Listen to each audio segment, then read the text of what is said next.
2002 کے انتخابات سے قبل عمران خان نے جنرل پرویز مشرف کے بوٹ خوب پالش کیے، ان کے ماشاء اللہ کو خوش آمدید کہا، بلکہ ریفرینڈم میں ان کے لیے ووٹ بھی مانگے۔ بس وہاں سے جو بولنا شروع ہوئے آج تک پھر رکے نہیں، اپنے مخالفین کے خلاف ہو یا قومی سلامتی کے خلاف ہو، یہاں تک کہ معزز عدلیہ ہو یا ہمارے قومی حساس ادارے۔ عمران نیازی نے اپنی گھٹیا زبان سے پھر کسی کو نہیں بخشا۔ مبینہ ہیکر تمام ریکارڈنگ کو ختم کرنے کے لیے $3.45 ملین کا مطالبہ کر رہا ہے۔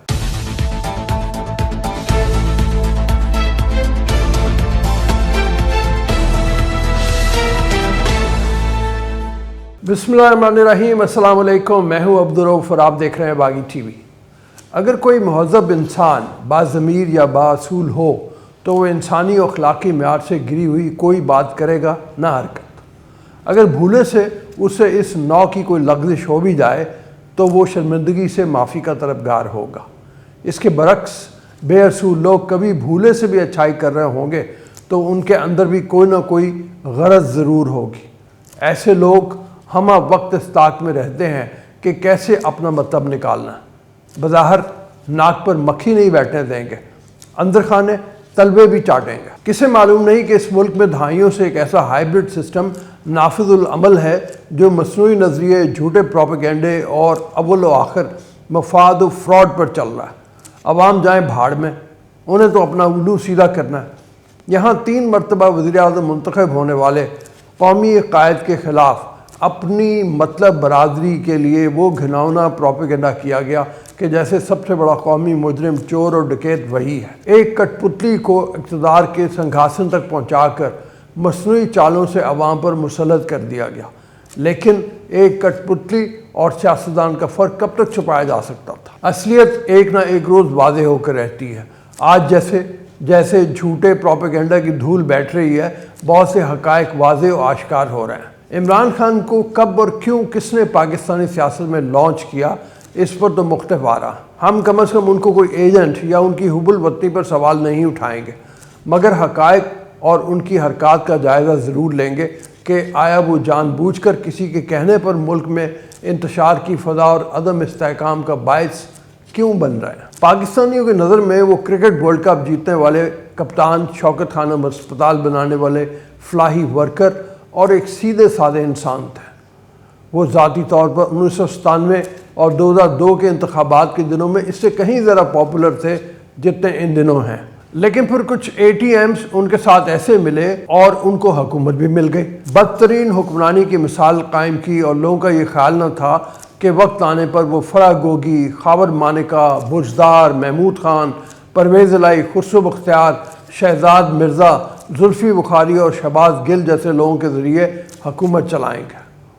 اب وہ پاپولر ہونے کے ساتھ ساتھ آئین شکن جسٹس عطا بندیال کی قیادت میں عدم اعتماد کا فیصلہ کرنے والے 5 رکنی بینچ کے مطابق، چندہ چور الیکشن کمیشن کے فیصلے کے مطابق اور ذاتی، سیاسی اور مالی تنازعات کا شکار بھی ہیں، لیکن تب وہ صرف پاپولر تھے اور ان کی ذات کے ساتھ کوئی تنازع جڑا نہیں تھا۔ لیکن اس کے باوجود ان دنوں انتخابات میں وہ چند سیٹیں بھی حاصل نہ کر سکے۔ 2002 کے انتخابات سے قبل عمران خان نے جنرل پرویز مشرف کے بوٹ خوب پالش کیے، ان کی وار آن ٹیرر میں شمولیت کو سپورٹ کیا، ان کے ماشاء اللہ کو خوش آمدید کہا، بلکہ ریفرینڈم میں ان کے لیے ووٹ بھی مانگے۔ تب وہ پرویز مشرف اور DGISI جنرل سے یہی التجائیں کرتے رہے کہ انہیں چند درجن الیکٹیبل عنایت کیے جائیں تو وہ وزیر اعظم بن سکتے ہیں۔ لیکن اس وقت اقتدار کا ہمہ ان کی جگہ مسلم لیگ قاف کے سر بٹھانے کا فیصلہ ہوا، اور یہی وجہ ہے کہ وہ گجرات کے چودھریوں کے نمبر 1 دشمن بن گئے۔ چودھریوں کی نفرت میں انہوں نے وزارت عظمیٰ کے لیے اپنا ایک ووٹ بھی ظفر جمالی کے بجائے مولانا فضل الرحمان کو دیا، اور پھر میاں نواز شریف کی لندن میں بلائی گئی APC میں بھی شرکت کی۔ جب پرویز مشرف صدر بن کر سیاسی آرمی چیف بن گئے تو عمران خان نیازی ان کے خلاف بھی بولنے لگے۔ بس وہاں سے جو بولنا شروع ہوئے آج تک پھر رکے نہیں۔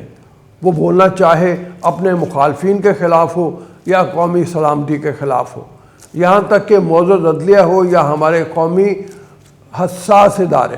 عمران نیازی نے اپنی گھٹیا زبان سے پھر کسی کو نہیں بخشا، یہاں تک کہ قومی اداروں پر تنقید کے لیے اب انہوں نے نئی آماجگاہ ڈھونڈ لی ہے، اور وہ ہے اس ملک کے مستقبل کے پاسبانوں کی تعلیم گاہیں۔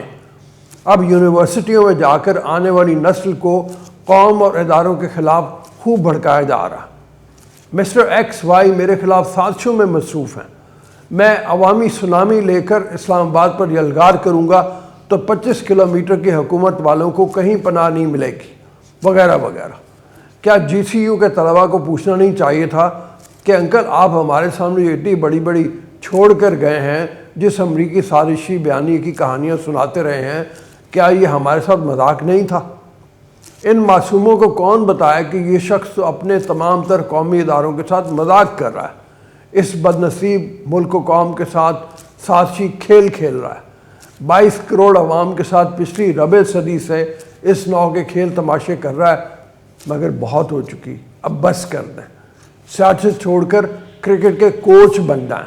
لیکن اس وقت خان صاحب پر اپنی مقبولیت کہیں یا ان کے سپورٹرز کا بیوقوف ہونا، ان دونوں کا ادراک خان صاحب کو بخوبی ہے، اس لیے وہ مسلسل یہ حرکات میں مصروف بھی ہیں اور حالات کے مطابق معافی بھی مانگ لیتے ہیں۔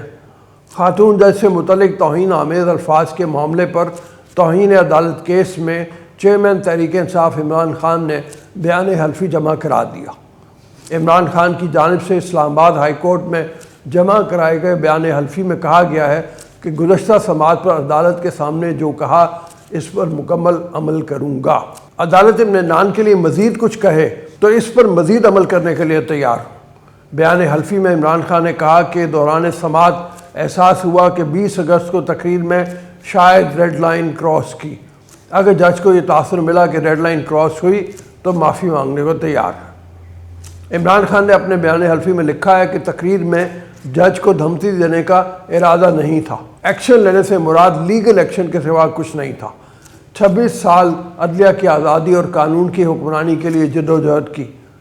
اب آپ اندازہ کریں اس بیان حلفی میں بھی غیر مشروع تو دور کی بات ہے، معافی بھی نہیں مانگی گئی، بلکہ کہا گیا کہ اگر آپ کو لگتا ہے تو معافی مانگنے کو تیار ہو۔ اے میاں، ہوش میں ہو یا نہیں؟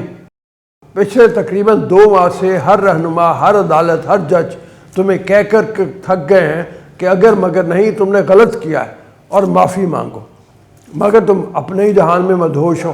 دوسری جانب ایک مرتبہ پھر تحریک انصاف نے اپنے ہی منہ پر تھپڑ مارنے کی تیاری کر لی ہے۔ ابھی 2 ہفتے پہلے تک جن آڈیوز کو بنیاد بنا کر مسلم لیگ نون پر بہتان بازی کر رہے تھے، ان دنوں اپنی صرف 2 آڈیوز کے بعد اور اپنا سازشی گھٹیا اور مکروہ پروپیگنڈا بے نقاب ہونے کے بعد اب آڈیو سے متعلق کیس عدالت میں لے گئے۔ تحریک انصاف نے وزیراعظم شہباز شریف اور دیگر وزراء کی مبینہ آڈیو لیکس کے معاملے کی تحقیقات کے لیے سپریم کورٹ میں درخواست دائر کر دی ہے۔ تحریک انصاف کی جانب سے دائر درخواست میں اسپیکر قومی اسمبلی اور دیگر ممبران کو فریق بنایا گیا ہے، جبکہ درخواست کے ساتھ مبینہ آڈیو لیکس کی ٹرانسکرپٹ بھی لگائی گئی ہے۔ درخواست میں کہا گیا ہے کہ آڈیو لیکس میں موجودہ حکومت کی بدنیتی واضح ہے، شہباز شریف اور دیگر وزراء نے اپنے حلف کی خلاف ورزی کی ہے۔ آڈیو لیکس کی انکوائری کر کے شہباز شریف اور کابینہ کے خلاف کرمنل کارروائی کی جائے۔ درخواست میں موقف اختیار کیا گیا ہے کہ آڈیو لیکس میں درخواست گزار کو سیاست سے دور رکھنے کے لیے سازش کی گئی۔ ان آڈیو لیکس میں ایک مجرمانہ سازش کے تحت درخواست گزار کو ٹارگٹ کیا گیا۔ آڈیو لیکس کو وزیر اعظم اور وزیر داخلہ تسلیم کر چکے ہیں۔